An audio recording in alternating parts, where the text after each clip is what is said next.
Colosenses. Mi objetivo esta mañana en nuestro primer mensaje que se llama Reconoce el poder del Evangelio. Reconoce el poder del Evangelio es mi primer mensaje. El objetivo esta mañana es reconocer que el Evangelio verdadero produce frutos visibles de fe, amor y esperanza, y que debemos cooperar con el crecimiento que ese Evangelio produce. Reconocer que el Evangelio produce frutos y cooperar pues para que el Evangelio dé esos frutos. Eso es lo que vamos a ver el día de hoy. Es con lo que Pablo inicia esta carta. El Evangelio ha sido llamado de muchas maneras. Tú seguro has escuchado estas frases como el Evangelio de la gracia o el Evangelio de la paz, el Evangelio de la gloria, el Evangelio de Cristo, el Evangelio de Dios, el Evangelio eterno, el Evangelio poderoso y, como dice en esta carta, el Evangelio verdadero. Este Evangelio no es un mensaje de alguien que te mandó un WhatsApp, ¿verdad? Es el mensaje de Dios al mundo, diciéndole que tienes una victoria definitiva en Cristo. Y tú no necesitas nada más para gozar y vivir en esa victoria que Cristo nos trajo a través de su muerte. Cristo Jesús venció al pecado, a la muerte, a Satanás en esa cruz y lo hizo por ti. Tú eras un esclavo de eso y ahora Cristo nos dio libertad, algo que cantábamos hace un rato. La palabra evangelio, entonces, en el griego, ¿verdad? En el griego, ahí está, evangelio, en el griego, significaban buenas noticias. La palabra ya existía antes de que existiera el evangelio, ¿ok? La palabra existía y significaba buenas noticias. Las buenas noticias que llegaban, por ejemplo, de una batalla. El pueblo estaba con miedo ahí en la ciudad, amurallados, cerrada la ciudad con miedo porque los soldados estaban peleando allá afuera. Y si sus soldados perdían, pues lo que venía era que los conquistaban. Y entonces tenían vigilias en las torres a ver si un mensajero venía de la guerra. No había WhatsApp, te dije ahorita, ¿verdad? Y entonces estaban ahí al pendiente y de repente se veía a lo lejos, ¿verdad? La polvoreda donde venía un caballo, ¿verdad? Un jinete en su caballo. Y luego entonces ya empezaban a ver un poco mejor, ¿verdad? Porque ponían ahí a los que tenían mejor vista, porque entonces venían ondeando una bandera. Y tú podías entender el mensaje desde lejos. Y entonces o traían buenas noticias o traían malas noticias.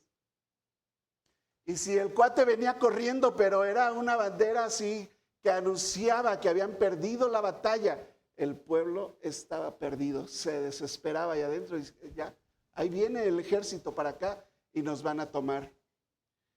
Pero la mayoría de las veces venían buenas noticias. Y entonces venía este jinete en su caballo, ondeando la bandera de buenas noticias, dando el anuncio a toda la ciudad de que habían ganado la guerra, de que habían obtenido la victoria en la batalla. Y eso era el evangelio. Eso significa el evangelio. Son buenas noticias para ti, de que tú ya no tienes que pagar por tus pecados. Cristo murió en tu lugar. Y todo lo malo que reconocemos que hemos hecho delante de Dios, Dios lo perdona. No solamente así porque sí. Alguien tuvo que morir en tu lugar. Cristo murió por ti. Y Él venció en esa cruz y ahora te ha hecho libre. Eres libre para acercarte a Dios. No hay más condenación para los que están en Cristo Jesús. Y esas son las buenas noticias. Ese es el evangelio. Nos declara una victoria definitiva de Jesucristo sobre el pecado, sobre la muerte, sobre Satanás. La buena noticia es que Dios ha hecho lo que nosotros no podíamos hacer por nosotros mismos. Tú no puedes hacer nada para salvarte de una destrucción, de una separación eterna en el infierno. Aquí le puedes echar ganas, tal vez te salgan algunas cosas, pero un día va a haber un juicio y ahí vas a ser juzgado. Pero si el juicio cayó sobre Cristo Jesús y tú crees el Evangelio, entonces tú eres salvo de la ira de Dios, del castigo eterno. Y nosotros, ahora que hemos recibido esa noticia de salvación, pues no tenemos otra cosa que vivir de acuerdo a ese evangelio, a esa verdad. La gente adentro de la ciudad, ya somos libres. Ganamos la batalla y había alboroto y alegría adentro en la ciudad. Y el del caballo apenas venía llegando, ¿verdad? Pero ya se oía la fiesta y todo. Podías tener libertad, vivir en libertad. Claro que vivían diferente a como era estar siendo esclavos. Y esa es la parte que nosotros debemos entender. Se te anuncia el evangelio, se te anuncia libertad para que tú vivas diferente. Diferente a como el mundo que sí está esclavizado, pues vive. Si decimos que creemos en el evangelio, la pregunta obligada de cada domingo, ¿verdad? ¿Dónde está el fruto del evangelio en tu vida? Sería la pregunta a responder el día de hoy. Cuando Pablo escribe esta carta a los colosenses, lo hace, dije, desde la prisión en Roma, alrededor del año 60, 62 después de Cristo. No fundó en la iglesia, la fundó Epafras, que menciona en el texto, un colaborador fiel que él había evangelizado también. Colosas no era una gran ciudad. En ese tiempo, Colosas ya iba en decadencia. De hecho, unos años después, ya no lo cuenta la Biblia, la historia secular, cuenta que Colosas, pues alguien les construyó una carretera diferente, que ya no pasaba por Colosas. Se iba a otras dos ciudades importantes, que era Lírico e Hierápolis, y entonces Colosas pues se fue y quedó como un pueblo fantasma. ¿Alguien ha ido allá al pueblo fantasma? ¿Cómo se llama? Si van a cada rato, ¿cómo se llama? Real de 14, sí. Entonces, así, ¿verdad? Toda la gente acabó abandonando la ciudad. No muchos años después, como unos 200, 300 años después, la ciudad es abandonada por completo. Si tú vas a Turquía, que es donde está la ciudad, donde estaba la ciudad, y alguien te dice, tú eres cristiano, ¿verdad? Te voy a llevar a Colosas. Te están engañando. No existe, no hay nada. Por ahí de repente a lo mejor te llevan a ver unas piedras. Nadie sabe ni siquiera hoy en día dónde estaba Colosas exactamente. Nadie ha encontrado ni siquiera rastros de Colosas. Unas piedras por ahí. De Hierápolis y otras ciudades, otras iglesias que había ahí, sí están las ciudades, pero Colosas desapareció por completo. Pero Colosas en este momento está teniendo un auge en el cristianismo. Esta carta fue inspirada entonces para mostrar que Jesucristo es suficiente. Y lo primero que Pablo hace es demostrar cómo el evangelio que llegó a Colosas transformó la vida de estas personas. Entonces debemos reconocer el poder del evangelio para transformar y el poder del evangelio para conformar a la imagen de Cristo. Y esos son mis dos puntos esta mañana. Así que vamos a entrar a la carta. ¿Listos? Vamos a entrar a la carta. Pon atención para que tú puedas absorber todo lo que viene aquí en esta carta. Lo primero, ¿verdad? Tan hermoso ahí. Lo primero es que el evangelio transforma. Son hermosos los bebés, ¿verdad? Hemos tenido el privilegio de ver nacer algunos de los bebés que hoy son los niños de esta iglesia. El evangelio nos transforma porque nos hace nacer de nuevo. Eso es una transformación. Yo era una persona antes de conocer de Cristo Jesús y cuando alguien me invitó a la iglesia, llegué por primera vez, entendí el evangelio, que Cristo había muerto por mí, mi vida fue transformada por completo. ¿A alguien más le pasó así? A 2, 3, 4, ahí están todos, ¿verdad? El evangelio transforma. Mira cómo dice el pasaje aquí. Pablo había sufrido una transformación. Si alguien había sufrido una transformación por el evangelio, era Pablo. ¿Qué era Pablo antes de conocer de Jesús? No, perseguidor suena muy como que andaba atrás de ellos. Era un asesino de cristianos. Los mataba nada más por ser cristianos. Dice que respiraba, ¿verdad? a ganas de querer matar cristianos. No sé si yo nada más he sentido así, ganas de comer, así. Vámonos, ¿eh? Ese cuate respiraba ganas de matar cristianos, respirando amenazas. Dice que iba tras ellos a Damasco. Y en su ciudad, llegaron a mi ciudad. No, ahorita voy a ir a matarlos. Cuando en el camino se le aparece, se le atraviesa Jesús mismo. Y Pablo, que era un asesino, aunque conocía mucho de religión, ¿verdad? De religión judía, se topa con Jesús, su vida es transformada por completo. Tanto que nadie le creía, ¿verdad? Y nadie se quería, no, ya se convirtió, ¿verdad? Tuvo que ir Bernabé, ir con él y presentarlo, porque nadie se quería, no, Señor, es que nos está mintiendo y nos va a matar a todos, ¿verdad? Pero ese era Pablo, el apóstol de Jesucristo. Pablo había sufrido esa transformación y había sido enviado ahora él con el mensaje del evangelio. Había sido enviado por la voluntad de Dios. Y ahí está Timoteo. Timoteo también se había encontrado con el evangelio. Solamente que él se encontró con el evangelio cuando él era un niño. Dice que su abuela y su mamá le enseñaron el evangelio, las escrituras. Y luego Pablo se lo encuentra, siendo él muy joven. Dicen los que saben que tal vez Timoteo tenía 17 años cuando se convirtió. ¿Quiénes tienen 17 años? 17 años, les gusta la canción. Y entonces Timoteo también tiene este encuentro con Jesús, en especial cuando Pablo le explica más detalladamente el evangelio. Y se convierte Timoteo y se lo lleva Pablo a sus viajes, ¿verdad? Bueno, Pablo y Timoteo están en la cárcel. El que está encarcelado es Pablo. Timoteo está con él, es su hijo en la fe. Y están escribiendo ¿a quiénes? A los santos y fieles hermanos en Cristo Jesús. A esos que están en Colosas. Él había escuchado de Epafras que estos hermanos en Colosas eran santos y eran fieles.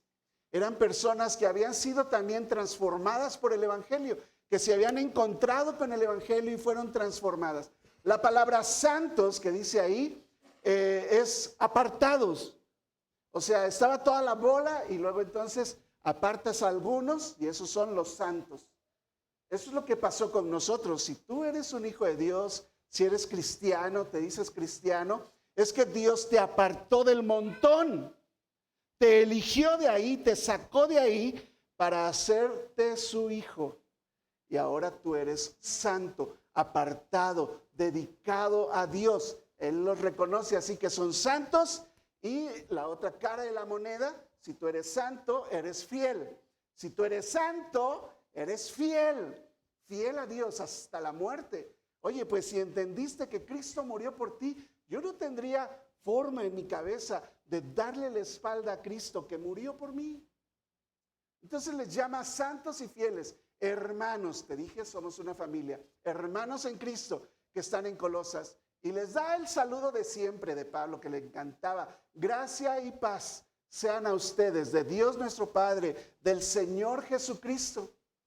Y luego dice Pablo, mira, ahora que supe de ustedes, colosenses, siempre que oro por ustedes, damos gracias a Dios, a Dios Padre de nuestro Señor Jesucristo. Le damos gracias a Él cada vez que oramos por ustedes. No quiere decir que siempre estaban orando por los colosenses, sino que cada vez que oraban por los colosenses se acordaban, ¿verdad? Se acordaban ¿de qué? De que habían oído de su fe en Cristo Jesús y del amor que tienen a todos los santos. Ese es el evangelio que transforma. Nos transforma en personas de fe, en personas que aman, y dice, a causa de la esperanza que está guardada en los cielos, por esa esperanza ellos fueron transformados y tienen fe y tienen amor unos con otros. Esta iglesia es otra onda. Ese es el saludo de Pablo aquí. A causa de la esperanza que les está guardada en los cielos, de la cual ya han oído por la palabra verdadera ¿de qué? Del evangelio. ¿Y quién les llevó el evangelio? ¿Quién fue? Epafras, dijimos, ¿verdad? Pablo entonces no está escribiendo aquí como un filósofo, un sabio, un fundador de una secta que se alaba a sí mismo, ¿verdad? Y no, pues les llegó mis enseñanzas, ¿verdad? No. Él dice, les llegó el evangelio y doy gracias a Dios que les llegó el evangelio, aunque ni yo fundé esa iglesia, ¿verdad? Ni yo la fundé. Él está hablando como un apóstol de Jesucristo por la voluntad de Dios, dejando claro que lo que les va a decir no es meramente su opinión. Y cada vez que tú vienes a la iglesia, si estás enojado conmigo, algunos no lo vas a creer, pero se enojan conmigo. Y entonces, olvida al cuate que está aquí hablando, te estoy hablando la palabra de Dios. Y si te estoy hablando la palabra de Dios, tómala como es, palabra de Dios para tu vida. Y entonces, Pablo está hablando ahí con autoridad de la palabra de Dios, no comunicando su opinión. Les está escribiendo a estos colosenses, santos, fieles, hermanos, y es una sola congregación, ¿verdad? No son los santos y los fieles, no, es una sola congregación de santos y fieles que perseveran. Santos y fieles que perseveran. Eso yo anhelo con todo mi corazón. Esa es mi oración, como dice Pablo ahí. Cada vez que oro por ustedes, oro por esto, hermanos. Que podamos mantenernos santos, fieles y perseverantes. Que no vuelva yo a ver, y ahora vamos a hacer otro video, ¿verdad? De la iglesia. Fotos ahí, gente que ya no está, que nos dejó, que se fue al mundo, que se fue enojado. Y entonces, como que renovar la iglesia cada 3 años. No. Una iglesia debe ser santa y fiel y perseverante. ¿Están de acuerdo? Amén. Esa debe ser la iglesia. Si está sucediendo lo contrario, algo estamos haciendo mal y yo soy el responsable porque soy el pastor. Pero todos tenemos responsabilidad. Pero no, o sea, mi intención de verdad no es, ay, pues ya se fue, pues que se vaya al cabo. No era de nosotros ya usar ese tipo de versículos, ¿verdad? Para calmar mi alma. No.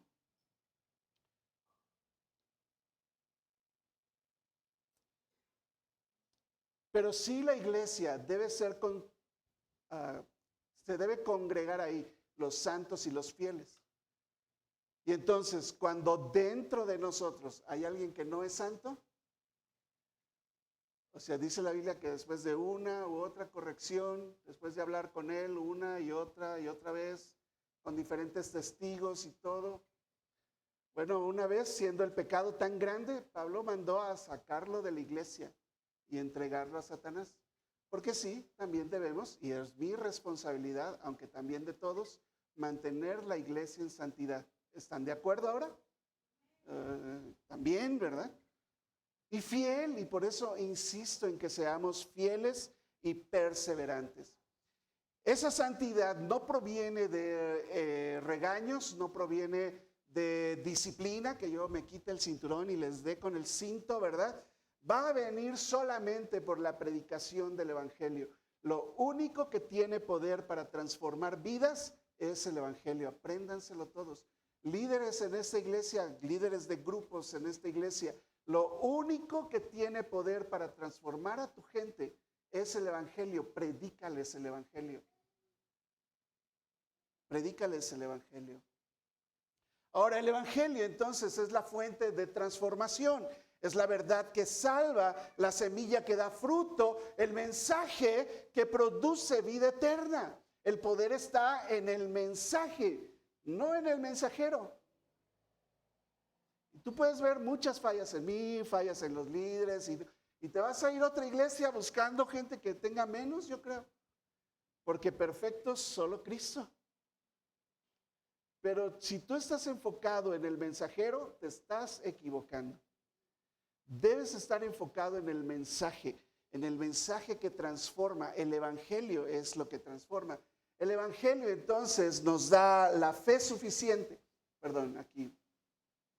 la fe, ¿verdad? La fe suficiente que nos lleva a obedecer y a permanecer. Si tú crees en algo, tú tienes fe, tú permaneces en eso y obedeces lo que te digan ahí, ¿verdad? Es como, por ejemplo, tú vas a un restaurante, ¿ok?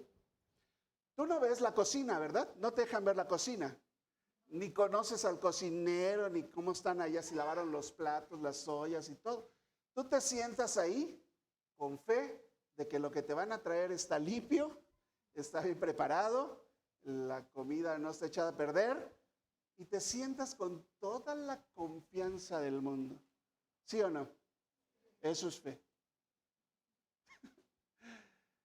Y entonces, si tú confías en el restaurante, tú llegas, te sientas ahí, obedeces todo lo que te dicen ahí, mire esto aquí, esto acá, y te van pasando ellos las cosas, ¿verdad? Y entonces, y permaneces, y luego vuelves otra vez, y vuelves otra vez. La fe produce eso, obediencia y permanencia. Y cuando tú crees en Cristo Jesús, que Él es suficiente para tu vida, que Él es todo lo que tú necesitas y que no necesitas nada más, tú vas a obedecer y vas a permanecer. Eso es lo que buscamos al transmitir el Evangelio. La fe que transforma produce obediencia, y ese es uno de los frutos que esperamos del Evangelio. Si tú has escuchado el Evangelio y no obedeces a la verdad, yo dudo que hayas escuchado el Evangelio verdadero. La fe produce convicción. La palabra griega ahí es pistis y se utiliza no solamente para fe, sino para confiar, para confianza. Esta fe tiene su fundamento en hechos. Tú ves en el restaurante un chorro de gente que está bien a gusto ahí. Es la evidencia de que ese restaurante es un buen restaurante y vas y te sientas ahí. Si el de los tacos de barbacoa tiene un chorro de gente, tú nunca has comido ahí, pero ahí vas y te formas 1 hora, ¿sí o no? Yo sé de una persona que estuvo formada 1 hora ahorita ahí. Y entonces, ¿por qué? Tiene la evidencia de la demás gente. Eso somos tú y yo en la iglesia. La gente que viene a esta iglesia, la única evidencia de que Jesucristo es suficiente eres tú. Que obedeces y que permaneces. ¿Me estoy explicando? Qué buenas ilustraciones tomé hoy. Muy bien. Okay. Esta fe entonces tiene su fundamento en hechos probados. No se limita a un momento de decisión, ¿verdad? De que yo, a ver, Euge, pásale aquí a tocar, ¿verdad? Y tililín, tililín, y te baje las luces y aquí yo me ponga a llorar y te conmueva hasta los huesos. Así, yo me voy a entregar al Señor. Y pasando ese momento, y ya yo doy los anuncios y todo, sales de aquí, fue un momento de emoción. En esta iglesia no hacemos eso y no es un momento de emoción. Aunque las emociones son importantes. Acabo de llorar ahí adorando a mi Dios. Nada más por entender el perdón y la misericordia que Él tiene conmigo. Y lloro y todo, pero no es todo emoción, aunque tiene su parte, ¿verdad? No es un momento de emoción donde yo tomo una decisión por emociones, sino por el entendimiento de que sé que Cristo murió por mí y Él me dará todo lo que yo necesito para esta vida. Mira otra carta de Pablo en Romanos 1, del 1 al 5. No dice ahí la cita, pero en la siguiente tal vez lo diga. Ahí está, Romanos 1, del 1 al 5. Pablo, siervo de Jesucristo, llamado a ser apóstol, apartado para el evangelio de Dios, empieza la carta igual. El evangelio que él había prometido antes por sus profetas en las santas escrituras, acerca, esto es de lo que trata el evangelio, acerca de su Hijo, nuestro Señor Jesucristo, que era del linaje de David según la carne. Este Jesucristo que fue declarado Hijo de Dios con poder, según el Espíritu de Santidad por la resurrección de entre los muertos. Y este Jesucristo por quien recibimos la gracia y el apostolado, ¿para qué? Para la obediencia a la fe en todas las naciones por amor de su nombre. No porque te esté di, sino porque amas a Dios. Ahora has creído en el evangelio y obedeces al evangelio y eso transforma tu vida. Eso debe transformar nuestra vida. No solamente la fe, se demuestra a través del amor que le tienes a Dios y a las personas. Son los 2 grandes mandamientos. Y te dije la otra vez, cuando tú amas algo, no necesitas motivación para nada. El amor es tu motivo. Amén. El amor, y entonces Cristo Jesús es amor, Dios es amor, es el carácter de Cristo, parte del fruto del Espíritu, porque cuando das el fruto del Espíritu, tú estás pareciéndote a Cristo. Así que Pablo da gracias a Dios, no solamente por la fe de los colosenses, sino por el amor que ha nacido ahora de ellos y que se aman unos a otros ahí. El amor cristiano no es puro sentimentalismo. Es una acción voluntaria sacrificial hacia Dios y hacia otros creyentes. Y eso está naciendo de una experiencia de amor que yo he tenido con Dios. Yo entiendo el amor de Dios, el amor sacrificial de Dios, el amor que me perdonó, el amor que se entregó a sí mismo por mí. Y eso me transforma y me lleva a mí a amar a otras personas de la misma manera, incondicionalmente. Mira cómo lo dice Juan. Lo dice mejor que yo, pues es que está inspirado por el Espíritu Santo. Primero de Juan 3:14. Nosotros sabemos que hemos pasado de muerte a vida. ¿En qué? ¿En qué se manifiesta? En que amamos a los hermanos. En que amamos a los hermanos. De hecho, el que no ama a su hermano, dice Juan, no te pelees conmigo, dice Juan, permanece en muerte. Esa es la prueba. Esa es la prueba. Nosotros sabemos que hemos pasado, que ha habido esa transformación, que hemos pasado de muerte a vida en que amamos a los hermanos. Jesús, en Juan 13:34, un mandamiento nuevo les doy. ¿Cuál era el mandamiento nuevo? Que se amen unos a otros. ¿Ese era un mandamiento nuevo? No, está desde el Antiguo Testamento. ¿Qué era lo nuevo ahí? Como yo les he amado. ¿Y cómo nos amó Jesús? ¿Y por qué no amamos así? Van las dos preguntas. ¿Cómo amó Jesús y por qué no amamos así? Que se amen unos a otros como yo les he amado. La transformación del Evangelio, cuando realmente ha llegado a tu vida, te da la fe suficiente para creer en Jesús y confiar en Él, y para amar a Dios y amar a tu prójimo como tanto te amas a ti mismo. Y también trae esperanza, ese sentido de eternidad. Pablo dice que esta fe y este amor existen a causa de la esperanza que está guardada en los cielos para ti. Hay una esperanza para ti en los cielos, allá vamos a estar. ¿Sientes calor ahorita? Aún con el clima, ¿sientes calor? Allá no va a haber calor, ni frío. Va a estar 22 grados todo el tiempo. La esperanza bíblica no es una ilusión, te dije. Pues a ver, ¿verdad? Eso no es esperanza. Pues ojalá pase. No, eso no es esperanza, eso es duda. Eso es incredulidad. La esperanza, cuando dice tu Biblia esperanza, entiéndelo, es una certeza, solo que no ha llegado, pero lo estoy esperando. Y te lo he ilustrado como cuando la gente está esperando el camión. Está en la parada del camión y ahí se pueden estar, ¿por qué? Porque tienen la esperanza, la certeza de que en algún ratito va a pasar el camión. Esa es nuestra esperanza también. Esta esperanza nos permite entonces renunciar a querer las cosas de inmediato y nos da paciencia y paz en medio de las pruebas. Nos lleva a resistir el dolor de este mundo que no nos gusta y a vivir, esto es lo importante, a vivir para las cosas que no se ven. Dice Romanos 8:18, Pablo hablando aquí también, tengo por cierto que las aflicciones del tiempo presente. ¿Y estás viviendo aflicciones del tiempo presente? ¿Quieres alzar tu mano? No alzas tu mano, pues todos, ¿verdad? Tengo por cierto que estas aflicciones del tiempo presente, hermano, amigo aquí, no son comparables, o sea, ni hay forma de comparar, con la gloria venidera que en nosotros ha de manifestarse el día que llegues delante de Cristo Jesús. Que puede ser que Él venga, o puede ser que ahorita saliendo, Dios no quiera, choques, te mueras y te vayas para allá.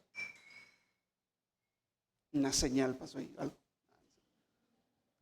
Hebreos 6:17 dice, por lo cual, queriendo Dios mostrar más abundantemente a los herederos de la promesa, eso somos tú y yo, ¿qué los iba a mostrar? La inmutabilidad de su consejo, que Él no cambia, interpuso juramento para que por dos cosas inmutables, en las cuales es imposible que Dios mienta, tengamos un fortísimo consuelo, los que hemos acudido para asirnos de la esperanza puesto delante de nosotros.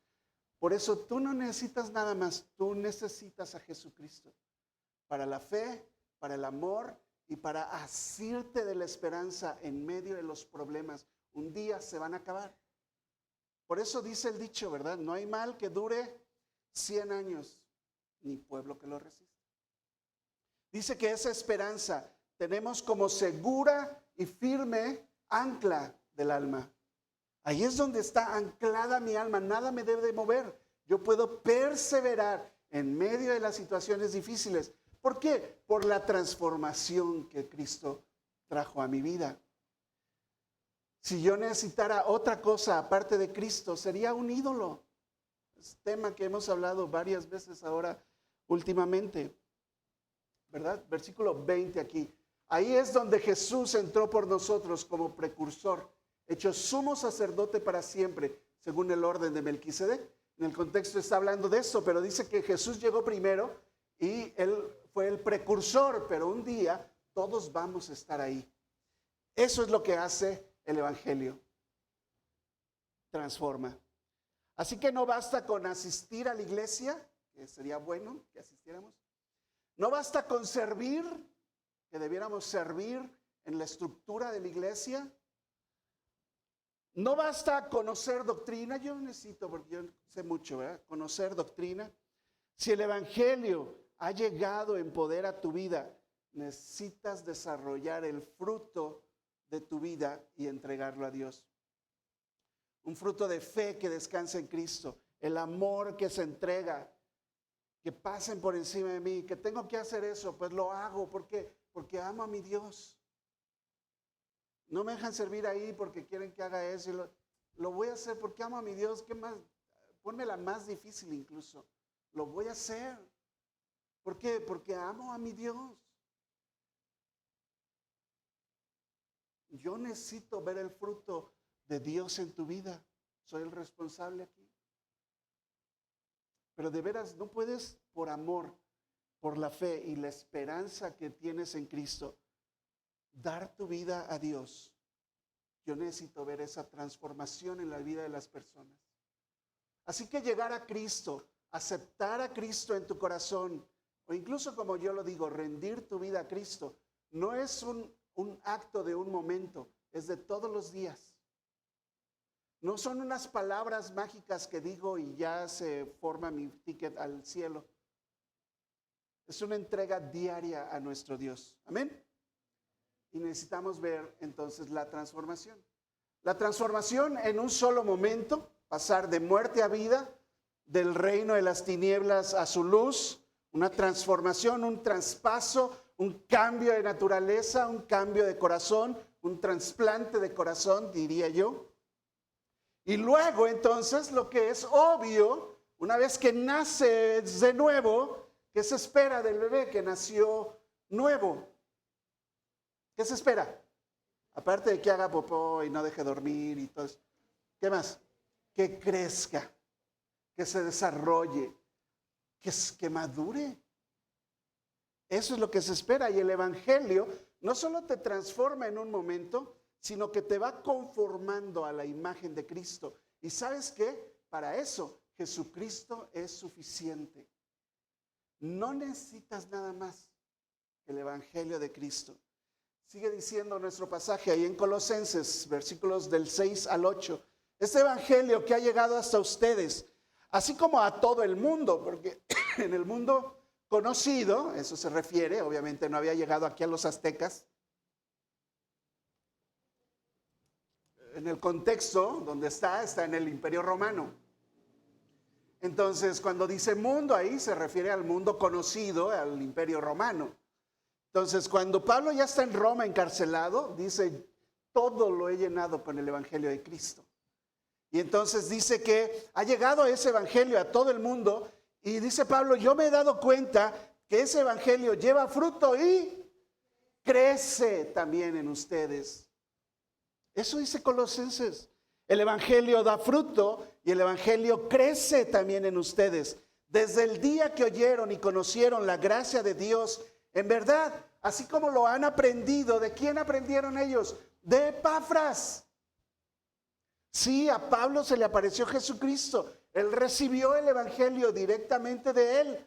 Aún así, Pablo fue con los que se decían ser algo, aquellos apóstoles que habían andado con Jesús, caminado con él, y les mostró, mira, el evangelio que yo predico. Y dijeron los apóstoles que habían andado con Jesús, échale ganas, Pablo, está todo muy bien. Aún así Pablo fue con ellos y tuvo la humildad, aunque sabía el evangelio y de quién lo había recibido, tuvo la humildad de ir con aquellos que eran los líderes de la iglesia de aquel entonces. Y les dijo, este es el evangelio que predico. Y dice, y nos dieron la mano. El evangelio, hermanos, es lo importante aquí. Necesita dar fruto en nuestra vida y luego llevarlo a otros lugares. Y no puede ser que por el orgullo de nosotros, de no someternos a estructuras que Dios estableció, detengamos el evangelio. Eso es lo que estamos haciendo. No permitimos que llegue a otros lugares.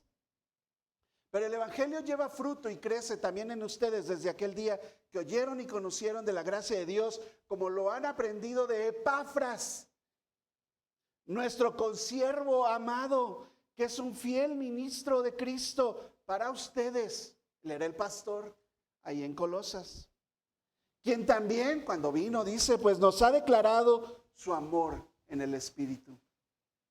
El evangelio auténtico, entonces, no es un sistema de filosofía, no es una experiencia religiosa, como decía el hermano Iglesias, ¿ve? Es poder de Dios en acción. Desde el momento en que ellos escucharon el evangelio, se convirtieron, comenzaron la obra creció, dando evidencia en su misma vida, y eso contagió a otros que creyeron también el evangelio y formaron la iglesia en Colosas.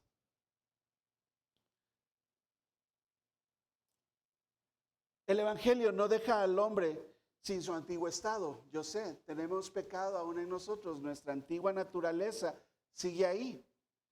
Pero este evangelio que nosotros predicamos aquí te debe transformar y conformar a la imagen de Cristo. Y por eso no basta que vengas un domingo nada más. Tienes que venir un domingo y luego otro domingo y luego otro domingo. No basta, escúchame, no basta que veas videos en YouTube. Bendito YouTube. Las redes sociales, hermanos, es un invento increíble para publicar a otros el mensaje de salvación. Otros que no lo han oído. Pero tú necesitas una iglesia. Ese fue el plan de Dios. El plan de Dios no fue YouTube. El plan de Dios fue tu iglesia local. ¿Están de acuerdo? Ese poder de Dios en acción se vive en la iglesia y lleva fruto y madura en la vida de los creyentes, como pasó en Colosas. Desde el momento en que ellos escucharon, creyeron, comenzaron la obra y no los dejó estar sin fruto, dice ahí.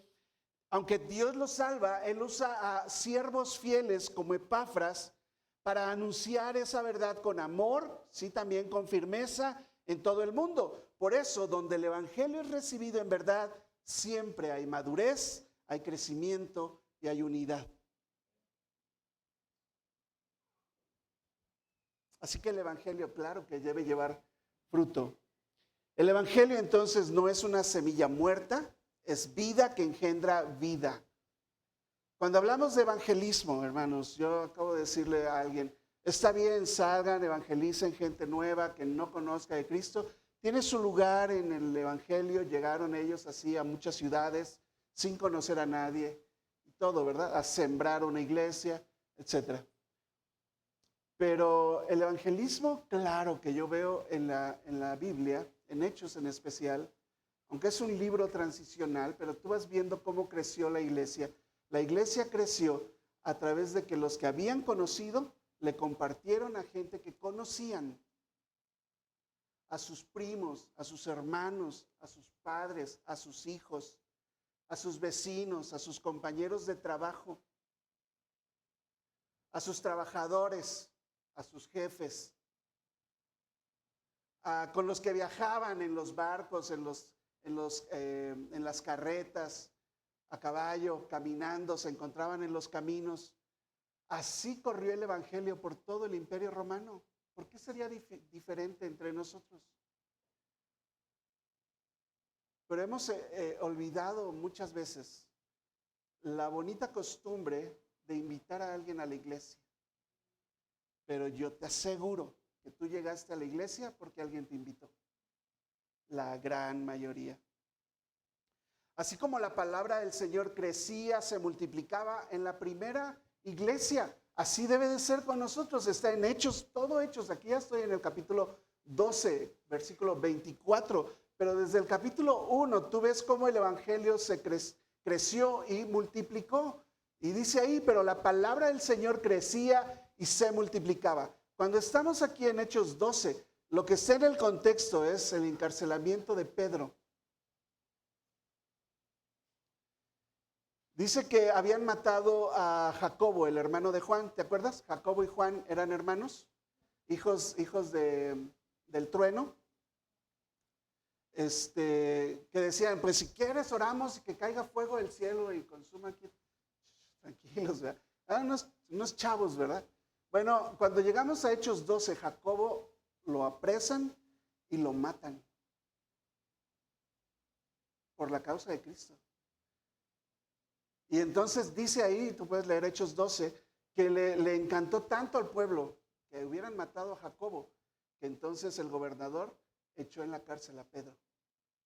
En medio de persecución, hermanos, el evangelio creció y se multiplicó. Dijeron después los mártires, 100, 200, 300 años después, que seguían matando cristianos y la gente moría por la causa de Cristo. Dijo alguien, la sangre de los mártires es semillero de cristianos. Entre más sangre se esparcía, más cristianos había. Pero a nosotros no nos gusta sufrir por el evangelio. Y de todo nos quejamos. Y sinceramente, no estamos sufriendo nada de persecución. Nada de persecución. No hay unos policías parados allá afuera esperándome para llevarme a la cárcel. No entraron aquí el ejército y nos dispararon a todos. Ni va a pasar. No estamos sufriendo persecución. ¿Por qué el evangelio no crece y se multiplica? ¿Por qué no de una vez rentamos uno de 500 personas, un local de 500? Y me tengo que esperar. Necesitamos, hermanos, que el evangelio de verdad impacte nuestras vidas y nos haga dar fruto, crecer y llevar a otras personas a Cristo. ¿Están de acuerdo? Bien, entonces eso es lo que sucedía. El evangelio lleva entonces al crecimiento, dijimos. ¿Cómo lo hace?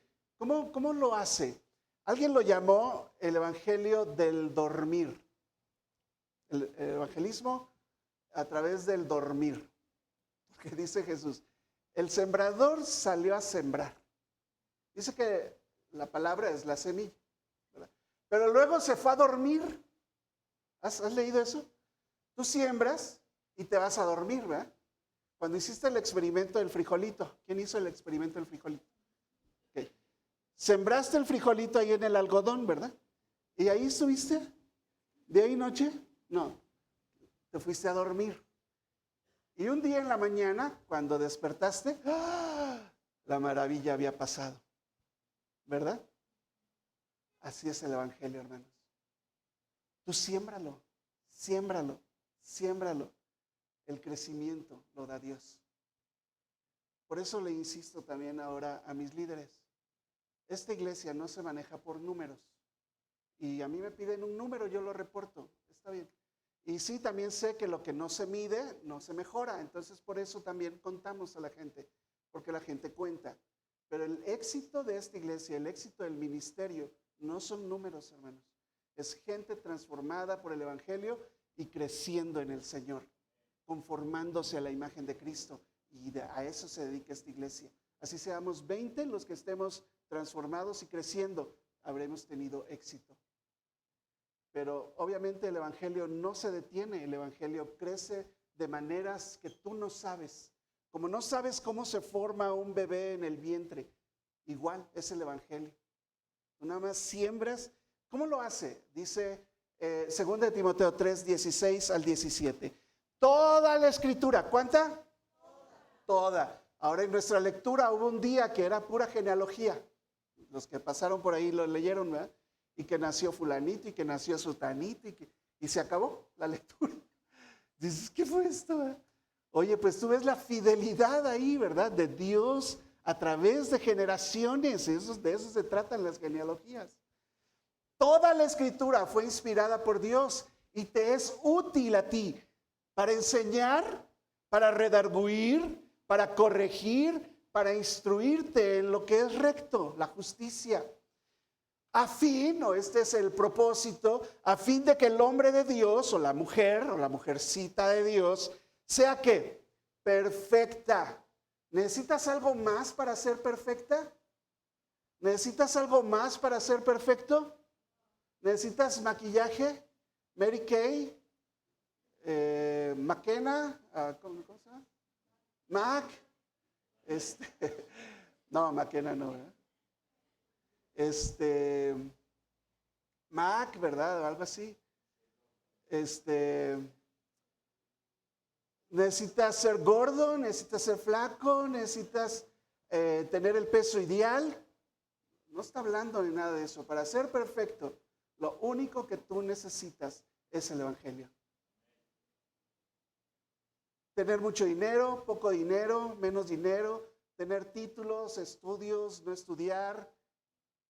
Tú lo que necesitas para ser perfecto es el Evangelio de Cristo. Y aunque este mundo te diga, estás muy gordo, estás muy flaca, estás muy feo, muy bonita, wow, ¿verdad? Ese es el mundo, hermanos. Tú no te mueves por el mundo. El mundo opina y dice, y en su loquera, en su dolor, tal vez, en sus traumas. No sé por qué lo dicen, pero tú no te debes de mover por eso. El Evangelio es lo que te debe transformar. El Evangelio es el que te hace perfecto, perfecto para Dios.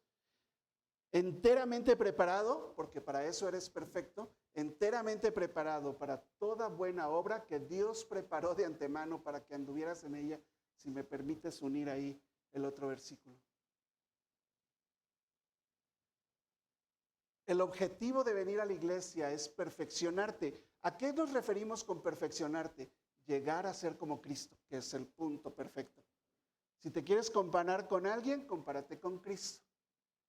Y seguramente no va a tener nada que ver con tu físico, nada que ver con dinero, nada que ver con títulos, porque él ni lo tenía, ni tenía títulos, ni tenía dinero, y nadie sabe hasta el día de hoy cómo era físicamente, como para que tú quieras lidiar con tu perfección según como era Cristo. No hay un estándar físico. Tú estás siendo preparado para las obras que Cristo preparó para ti. La gracia entendida así impulsa el crecimiento. El creyente que conoce el Evangelio no permanece inmaduro. La vida nueva se alimenta y madura. Déjame ir aquí a la última parte. El Evangelio entonces multiplica. No se trata de ti, dije el otro día, pero esto sucede en ti. Tú creces, tú te perfeccionas, tú agradas a Dios, tú estás bien con Dios, caminas ahora. Si quieres, a partir de hoy voy a caminar bien delante de Dios, voy a madurar, voy a crecer en el Evangelio, me voy a parar temprano a leer mi Biblia, aunque sea un capítulo. No puedes seguirnos el ritmo en el plan que mandamos de la iglesia. Mándame un mensaje, oye, hazme un plan para mí de a un capítulo, porque estoy nuevo aquí o tiene ya rato que no te dé pena, no te voy a condenar ni nada, yo he estado en esas aguas. Y te armo tu plan, tengo un programa ahí que yo le pico, pam, pam, pam, pam, pam, y te armo tu plan de un capítulo diario si tú quieres. Pero sé fiel a ese capítulo diario y crece a través de ese capítulo diario, madura a través de él, porque luego la magia sucede cuando a través de ti ahora te multiplicas. Y ahora el impacto que hizo en ti el Evangelio, se lo pasas a otra persona, le compartes a otra persona. Esa persona viene a Cristo Jesús, recibe el evangelio y le pasa lo mismo. Y ahora en lugar de venir uno, vienen dos. Y ya luego si se casan y tienen hijos, 3, 4, 5, ya se multiplicaron. Bueno, no vayan a evangelizar por lo que acabo de decir. Pero oye, tú invitas a alguien y ese alguien invita a alguien y ese alguien invita a alguien. ¿Cuántos ejemplos no tenemos aquí? De gente incluso que yo invité a la iglesia y ellos están aquí.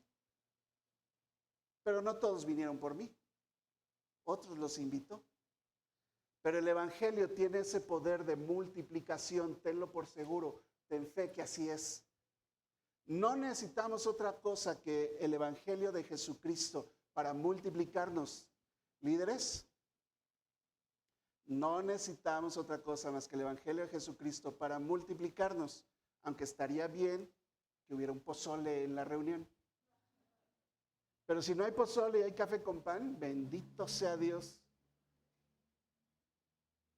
Porque yo no vengo por el café con pan ni por jugar a la lotería como con los adultos que nos divertimos un chorro. Vengo a escuchar la palabra de Dios donde Dios me mostró a través del profeta Oseas que hay un pueblo infiel y que Él no desea que yo sea infiel cuando Él me ama tanto. Y eso es lo que estamos estudiando en el grupo de adultos. Y yo a eso vengo, hermanos. Lo único que necesito es el evangelio de Jesucristo. Dice Juan 20:21. Entonces Jesús les dijo otra vez, Él acaba de resucitar, se les presenta a sus discípulos y les dice, pasa a ustedes, y esta es la encomienda, como me envió el Padre, así también yo les envío. Y eso es para ti. Yo voy a mandar a poner en esa puerta un letrero que diga, allá afuera está el campo misionero. Y del otro lado le va a poner centro de entrenamiento misionero, aquí, ¿verdad? Aquí vienes a entrenarte para las misiones, pero saliendo de esa puerta es tu campo misionero para hacer que el evangelio se multiplique. Y tú nada más tienes que hacer lo que hizo el sembrador. Salió a sembrar. Y luego te vas a dormir si tú quieres. Deja que el evangelio haga la chamba. Los ministros, la gente que sirve, son instrumentos, no la fuente.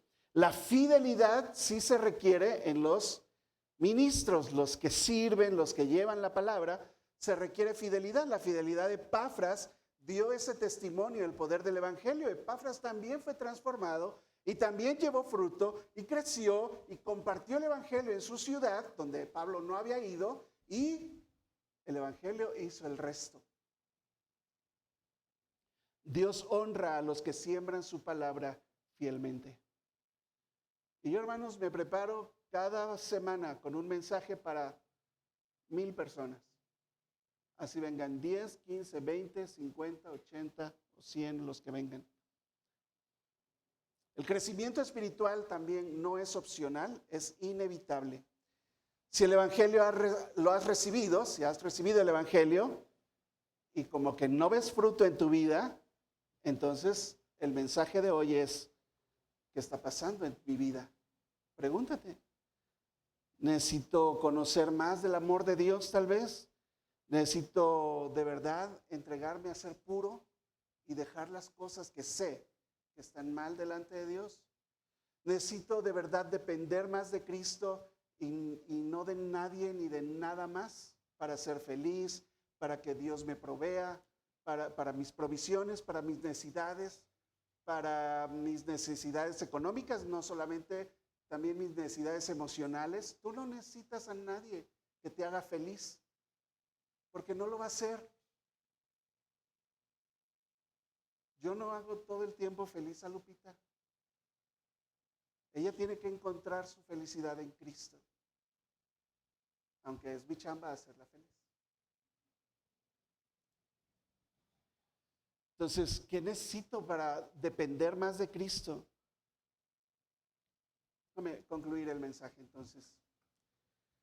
Este mundo necesita más que palabras religiosas, necesita creyentes transformados y creciendo. Necesita esposos fieles, necesita empleados honestos, necesita madres piadosas que le enseñen a sus hijos, a sus hijas, el buen camino de Dios y no malos ejemplos. Jóvenes, Dios necesita, o necesitamos pues jóvenes que reflejen la gloria de Cristo y no que reflejen este mundo, ¿verdad? Que lo reflejen con su forma de hablar, con su actitud, sus formas de pensar incluso. No descanses hasta que puedas decir de verdad, el Evangelio me ha alcanzado, el Evangelio me ha cambiado y el Evangelio me hace dar fruto. Eso es importante. Así que en un libro que se llama El poder de transformar tu vida, encontré esta ilustración que me encantó. Y dice el escritor ahí, comienza por cultivar raíces profundas. Ahí es donde debemos empezar. Si vas a tener raíces muy superficiales, va a venir el sol, te va a quemar y eso pasa. Viene la dificultad, los problemas y te vas. Te alejas de Dios. ¿Por qué? Porque no tenías raíces profundas. Entonces, echa raíces profundas. ¿Cómo es eso? Invierte tiempo a diario en la palabra de Dios. Invierte tiempo a diario en la palabra de Dios. Luego, no se acaba ahí.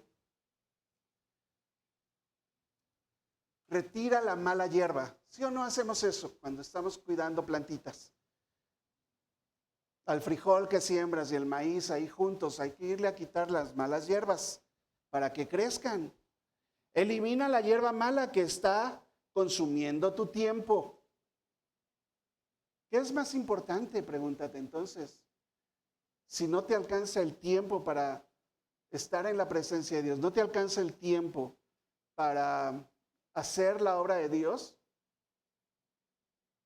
o está mal el tiempo, o está mal Dios, o estás mal tú, como el chavito, ¿verdad? No, entonces está mal el norte, o está mal el mapa. No, el mal estás tú. No estás administrando bien el tiempo, dándole la prioridad que le debes de dar. Y la hierba mala va a ahogar la palabra. Va a ahogar la palabra. Las dificultades, los problemas, las ansiedades de este mundo, los deseos pecaminosos crecen. Todo eso es mala hierba. Necesitas eliminar la mala hierba. Esa mala hierba que consume tu tiempo y tus energías y te distrae de hacer su voluntad. Retira la mala hierba. Después, coopera. O copelas o cuello, decía el chinito, ¿verdad? Coopera con Dios cuando te esté podando. No te va a gustar. Se los he dicho varias veces. Se los dije a unos jóvenes aquí que hoy ya no vienen. No te va a gustar. No, yo voy a dar mi vida y voy a ser pastor un día y no sé qué, ¿verdad? Vino la poda. No te va a gustar. Coopera con Dios. No evites los procesos. Coopera con Dios cuando te esté podando. Dale gracias a Dios por lo que Él está trabajando en tu vida. Y luego entonces, espera por la cosecha, porque si haces esas tres cosas, la cosecha de frutos y frutos en tu vida es inevitable. Separado de mí, nada puedes hacer, dijo Jesús. No puedes llevar fruto. Y dentro del fruto, ahí las uvas que están en la imagen, hay semillas. Y entonces cuando el fruto cae a tierra y muere, lleva más fruto. ¿Verdad? Y entonces esparce la semilla y ahora crece más todavía. Todo ese proceso, hermanos, ilustrado a través de la siembra y la cosecha, es para nosotros, para nuestra vida. Y eso es lo que pasó en Colosas y es lo que Pablo, por primera vez aquí hablando con ellos, les alaba por haber seguido estos procesos. Amén. Espero que el mensaje de hoy haya sido de gran bendición para tu vida. Te invito a suscribirte, dar like y compartir con otros este video. Nos gustaría bastante que nos visites cada domingo a las 11 de la mañana. Dios te bendiga.